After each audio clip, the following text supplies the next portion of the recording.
welcome back to my channel Let's Go English. Before proceeding with the video today, I would like to thank each one of you out there for extending your love and support to my channel. I'm humbled beyond words, trust me guys. I'm very glad to inform you that my channel has hit 100+ subscribers in the span of 1.5 months.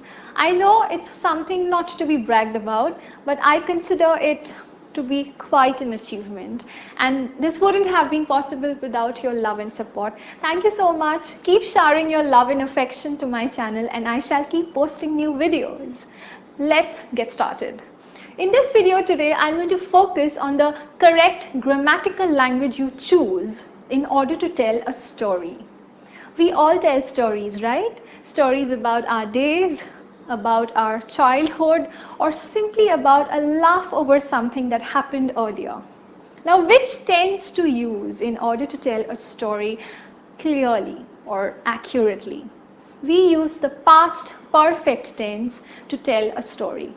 Today's video is all about identifying a past perfect tense, which will help you to use a past perfect tense in the art of storytelling. We use a past perfect tense in order to talk about the past, but not every situation in the past. For example, I want you to consider a situation, okay? There are two events that happened in the past. Two events. And when one event happened earlier than the other event, we use a past perfect tense for that. Let's create a timeline, and giving you an example, listen to me carefully. I had stepped outside when it started to rain. I repeat, I had stepped outside when it started to rain. So there are two actions in the sentence, right? Two events. You stepped out, it started to rain. Number one, you stepped out. Number two, you started to rain. Now you will have to find out which event happened earlier than the other. In simple words, which event happened first? You had stepped out. That's the first event, right? So you had stepped out, and it's only then when it started to rain, the second incident. So, did you notice that the first incident or the first action was used in the past perfect tense, and the second action was used in the simple past tense? That's all about the uses of past perfect. Whenever we use a past perfect tense, always use it for the first action that happened in a sentence. Let's look at the physical appearance of it. How does it look like? It looks a little complicated. In a sentence, we have the subject first, followed by the auxiliary verb had, followed by the past participle of the main verb. For example, I had bought. I is the subject, had is the auxiliary verb, bought is the past participle form of the main verb bring. I had bought. She had bought. He had bought. We had bought. They had bought. It's easy. Let me give you another example. When I reached home, she had cooked dinner. I repeat. When I reached home, she had cooked dinner. So there are two incidents that happened in the past. I reached home, she had cooked dinner. So which event happened first? It becomes quite apparent here. It becomes quite clear that the event or the action of cooking the food happened first, because we are using the past perfect tense for that. So by the time I reached home, food was ready. It was ready to be devoured. So I reached home, or when I reached home, she had cooked dinner.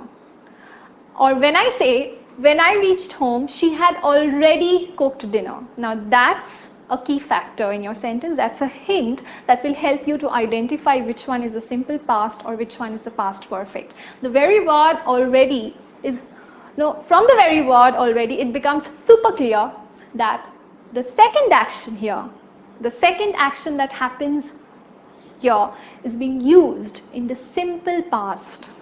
Which is the second action here? Me reaching home. Which is the first action here? She had cooked dinner.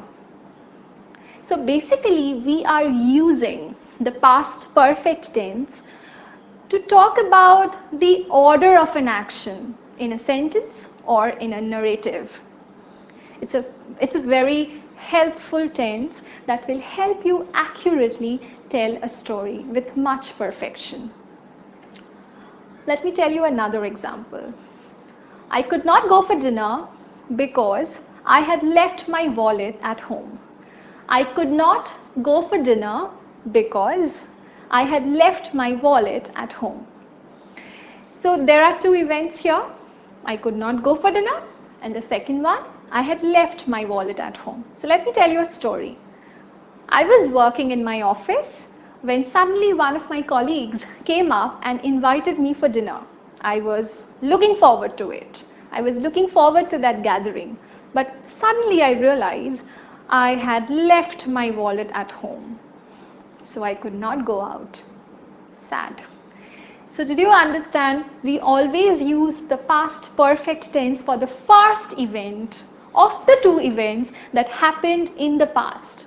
I always call it a pre-past or a past of the past tense to help my students comprehend better.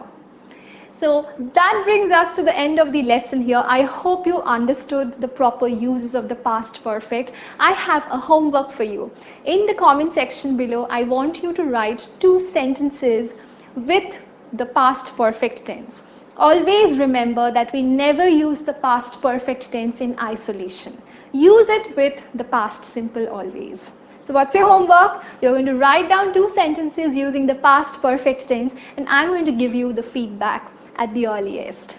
Thank you so much. Do not forget to subscribe to my channel. Have a nice day.